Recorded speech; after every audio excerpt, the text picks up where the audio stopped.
Hi, Martin. Great to see you. Pleasure to have you on my new episode of Vaartaalaap. How are you doing? I'm absolutely fine. Um, it's strange times working from home office, but I'm absolutely fine. Cool. So, for my viewers, Martin has over more than 20 years of work experience, or close to 20 years of work experience. He's a Purdue and JISMA alumnus, and he's the founder of 55 Bridge Street GmbH. We'll come to that, what that company is. So you have had a very long tenure, Martin, 20 plus years, and then your professional education as well. How have you grown over the years in terms of completing your MBA? I think you completed it in 2009, and then you have done your own startups as well. How do you see your career journey till that? Um, I have a a very split view on my MBA. Okay. I really enjoyed the time during the MBA. Mm-hmm. I'm still in contact with a lot of people from my cohort. Mm-hmm. I think it's always very difficult to measure the real impact of the MBA which it had on your career. So there is definitely an impact in terms of network. I was just in contact with one of the professors a few weeks ago from my MBA class. But overall, is there a kind of value for money or something like that? I haven't done that calculation, and I've done the MBA because I wanted to do it. I wanted to study in such an international environment, but I haven't. I'm not sure if it really impacted my career. Okay. It did not harm. Let's put it that way. But yeah. But it was a great time, and I won't miss it. But was your MBA also triggered to move towards entrepreneurship? No. When I did my MBA, I was working for Accenture, the large consulting company. Right. And during my 2-year MBA, I decided to leave Accenture. Mm-hmm. And that was my step or my move into my self-employment. Mm-hmm. And I joined a small consulting company. Mm-hmm. And the MBA was pretty funny because by the time when I decided to join a smaller company, Mm-hmm. we had to do a lot of studies around entrepreneurship. Mm-hmm. And I know that I calculated the business case and all the stuff Mm-hmm. during my MBA. Mm-hmm. So therefore it was helpful also to get some feedback on the business model we tried to implement at the time. So yeah, Okay. it was not So MBA is something I have also passed out of GISMA as well as Purdue, and something which I realized while I was being there, that MBA was not really a very prominent course in Germany. Is it still seen, or how do you feel MBA is seen in Germany? Is it more US thing still? That's how people feel of a course like MBA? I think it's getting more and more popular because we changed the degrees model in Germany a few years ago. So the Okay. bachelor was introduced, and next to that, the master. Mm-hmm. I think in Germany, the MBA is still very popular for people who have not done any business study before. So Okay. engineers, biologists, and people like that, Mm-hmm. to get their impressions on business. It's less attracted by people who have done a business or an economics background. Overall, in Germany, the PhD is still very popular. So Right. if you want to do some, you worked in Germany, you know the people Yeah. at Adidas. Yeah. There's a lot of PhDs, so people who Yeah. are doing Yeah. who want to go in a career. You have very often PhD people. Mm-hmm. The funny part is, I have one client at the moment who were 3 of the executives. They have two out of 3 have an MBA. Okay. They both had also a business background before, so that was pretty funny when I've seen their CVs. But overall, it's not something you're promoting very hard as well. At least it's my impression. So we are as a consultant, we write it in our CVs, but it's not very popular or promoted. Okay, but in terms of the overall rankings of German B schools getting popular, so Mannheim is still pretty much at the top, and then there are schools in Frankfurt which has come up, the one in Leipzig. Gizma, because of its restructuring, has gone down that ladder, I believe. But do you see new schools also coming up, new MBA courses coming up in Germany as well? To be honest, I'm not following up on that too much. Okay. But Mannheim is definitely one of Okay. the popular and affordable schools. Then you have the WHU in Koblenz, which are expanding massively. So they opened a few years ago a second campus in, I think, Düsseldorf. Yeah, you mentioned Gizma.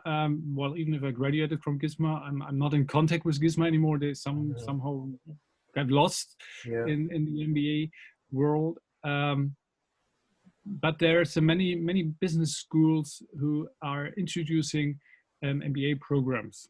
Okay. So we had an applicant a few weeks ago, and he was I can't remember the university, but he was on a German university, and I didn't know that they have an MBA. Oh, okay. Okay. So it's getting popular, and it's still expanding. I think the market is still, and especially as the US schools are, you can't afford them anymore. I think that there's a market for the locals, and I think a lot of Indians and Chinese people who are also coming to Germany. Yeah, I mean there has always been a market for 1-year MBA schools throughout Europe, and Germany, it's an opportunity to cash in on that and build up. So moving away from MBA, how did entrepreneurship happen to you? How did you become an entrepreneur? What's the story behind it? It started basically during my university years. I was doing an internship for a company, and after 3 or 4 months of internship, the company said, "Oh yeah, we want to have you as a part-time employee during your study time. Would it be possible?" I said, "Yes, would be great." And a few weeks later, they said, "Oh, our business is going down. We can't hire you anymore." Okay, no problem. Yeah, but you can get self-employed, and we can hire you as an external. Okay, and I never had any relationship to self-employment or something like that. So I discussed with the head of controlling by the time, what does that mean? And he said, well, yeah, it's you get something around it. It was, by the time it was still Deutschmarks. You can earn 50 Deutschmarks per hour, so 25 euros. I said, well, it sounds good as a student. Let's do it. So I was working for, I think, 2 years for a chemical company in Germany as an external consultant, basically, during my studying time. So that was the first impression I had, but I never had I never wanted to follow up on that. So after that, I went to Accenture, and that was the crazy times around year 2000.com. And while applying for Accenture, I was also applying for some smaller startups, and I really liked the spirit at the startups. So that was something you really could grasp, that there's something a different kind of dynamics in those companies. Nevertheless, I joined Accenture, and 2009, 2010, when I left Accenture, I said, okay, now it's time to do something on your own. And I decided to go into the consulting on my own, or I was a partner by the time. And 2 years ago, I decided I needed to have some time off. I wanted to do a change. I sold my company. And by the time I started a small logistics company with a friend. We are doing the container release process for container shipments. The company is called FlowFox. Okay. And after initiating FlowFox, I started a company which is called 55 Birch Street. Yeah. And we're a digital consulting company with a team of 9 people now. And we are supporting companies in setting up their digital projects for digital transformation projects. So how can traditional business models be changed into digital business models, and how can you leverage the existing parts of the company and bringing some new ideas in, and how can you successfully transform those projects?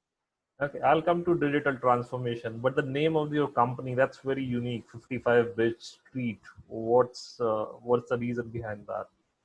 This That will. was basically that's the address where I'm living. I'm living in Okay. Birkenweg 55, so which Okay. means 55 Birch Street. Okay. It was actually a name of a company I've reserved basically Okay. because we had a few years ago um, we wanted to start a family project Okay. doing some um, with our daughters and my wife. And we said, okay, how can we call this or name this company? Let's call it where we live. It's Okay. 55 Birch Street. And Okay. we want to do something with street art and selling that. And yeah, I've just reserved the names, founded a company, but we never followed up on it. So there was an open company which I just used because when I left my previous company or when I sold it, I needed a new email address. So I used my 55 Birch Street email address and I sent it to my network. And I still remember it. It was at the time of I'd never seen it before. My phone was really ringing every minute because everybody wants to know what's 55 Birch Street. What is it? And I said, well, it's just an email address. Yeah, but what's the company behind it? There's no company. Yeah, but what a crazy name. Where does it come from? And I said, well, it's my address. And then there was one woman. She's a coach for acquisition and distribution and services. And she said, Martin, whatever you want to do, don't give away this name.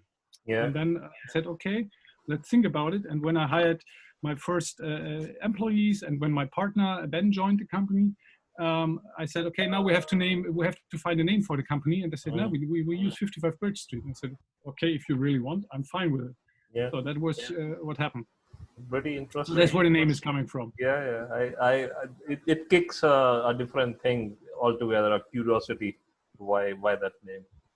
Pretty good. Yeah, the funny part is one of our clients said, "What your office? You have already an office in the Silicon Valley?" And I said, "Where does that come from?" He said, "Yeah, I googled 55 Birch Street and there's some street name or whatever right in the Silicon Valley." And I said, "No, not yet." Okay. We're cool aiming. Stories. Yeah. So you brought about digital transformation, and that's what you're trying to do with your concern. So we have in the digital world, there is artificial intelligence, there is blockchain, there is IoT, there is machine learning. A lot of things are happening parallelly. What is it that you are focusing on when you talk in terms of digital transformation and business model? Is your company targeting a specific technology too? No, we are not. We have no technology focus. So Okay. what we aim at the digital transformation is there are companies out there who need an update in their business model. So that means we start on the strategy part, discussing whether do they want to develop the company to in the next years, what are trends from the outside, where's technology moving. And there is not one specific technology, so we have to look at different kinds of technology which are important for this industry. And we even have to look at those technologies which have no connection to the industry yet, but might have an opportunity in the future. Right. So, and then we start projects in terms of how can you implement certain technologies, which is where the workflows have the breaks. We're still paper in use. We've worked, for instance, for a finance company, and they said we have every year, I can't remember the number correctly, I think 25 meters of shelf meters with paper we print. And so we try to help them to get it down so that they don't need paper in their client communication anymore. So to make the whole process digital from signing contracts and so on. Okay. So that's what we are doing. So we go into companies, or we have one client who knows he has never done business process modeling anyhow. Okay. So, but he knows that his industry is far behind in terms of digitalization or the whole software support that they can get for the business processes. So we start with recording all the business processes. So Okay. they had no idea, do we talking about 20 business processes, 120, 200 business processes. And then we're going to start. So what's going to happen with this business process? Which are important? Which are need a digital version? Which tools can you use? And which technologies will, from the future perspective, impact those processes? And then we start to design new processes and start implementing the technologies. So apart from the business process optimization that you concentrate on, you mentioned digital tools. How have things like, we live in COVID times, you are working from home. I believe you would be utilizing meeting softwares for video conferencing. How are some of these tools changing the way you work? We as 55 Birch Story, we always had the goal, paperless working and digital workplace. So everybody of our employees can work from everywhere. Okay. However, we are working very closely with the client. So in usual weeks, we are 3 to 4 days per week at our client. So that was very interesting to see how the client organization is transforming. In terms of, or we had a project, and I said, are we able to work remotely in this project? And the client said, yes, that's no problem at all. And then you ask, okay, does everybody has a laptop? No. Okay, so how does he want to work from home? Okay, so what happened? Luckily, a week before the lockdown in Germany came, he ordered, I think, 100 laptops for his employees to make sure that everybody would be able to work from home. And by the time we didn't expect it, the lockdown, at least that fast. So the clients are changing much more than we do. Okay. What's impressive, I always said, I would expect that the efficiency is decreasing working remotely. Okay. I'm not sure if I can hold up with this assessment because I've seen projects who are tremendously focused working, and I see programs where it's difficult because there were the structures and the way of working were not clearly laid out at the beginning. So it depends, but overall, I think this remote work will take a larger part in the future. I think, at least for us consultants, we need to travel less in the future. We can work more remotely with the client.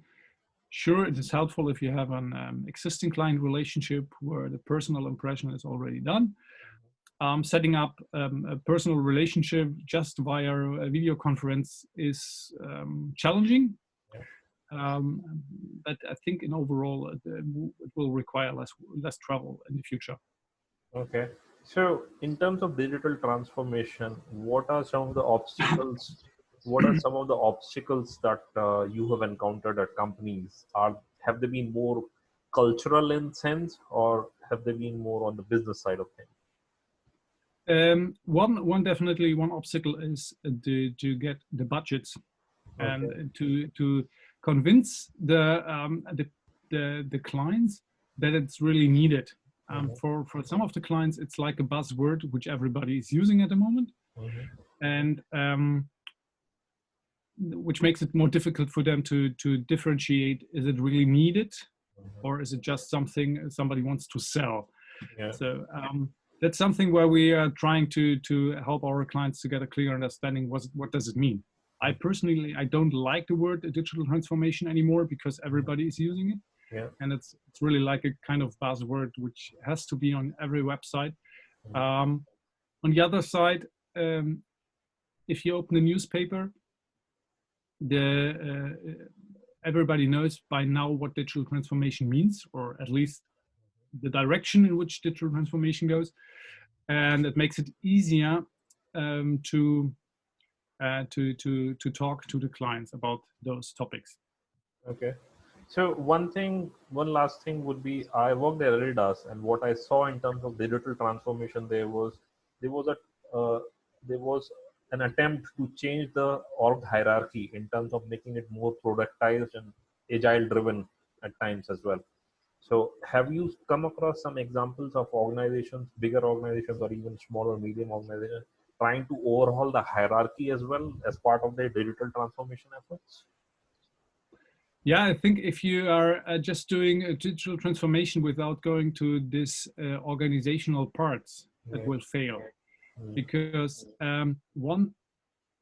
one thing the digital transformation brings up for every company is the speed of implementation new solutions. Yeah. And if you're not doing it in your own company, you just have a look around what's your competition doing. If you are, I don't know, when you work for Adidas, I don't know the production cycle for a new sneaker.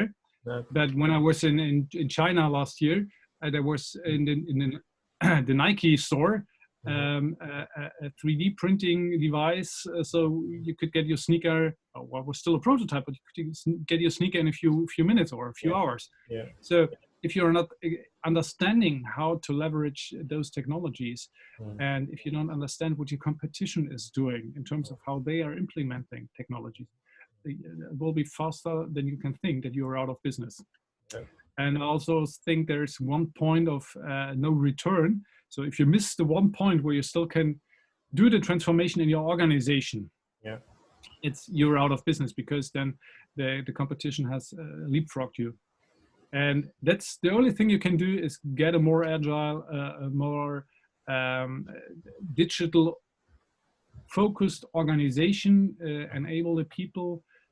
I've seen in most client organizations, within the organization, you have a lot of very good ideas. Mm-hmm. They just not get the focus.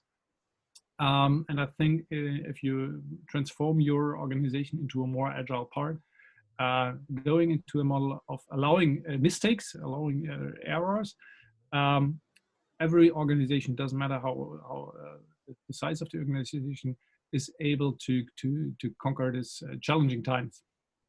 So Okay. we are advocating for getting as agile and dynamic as possible.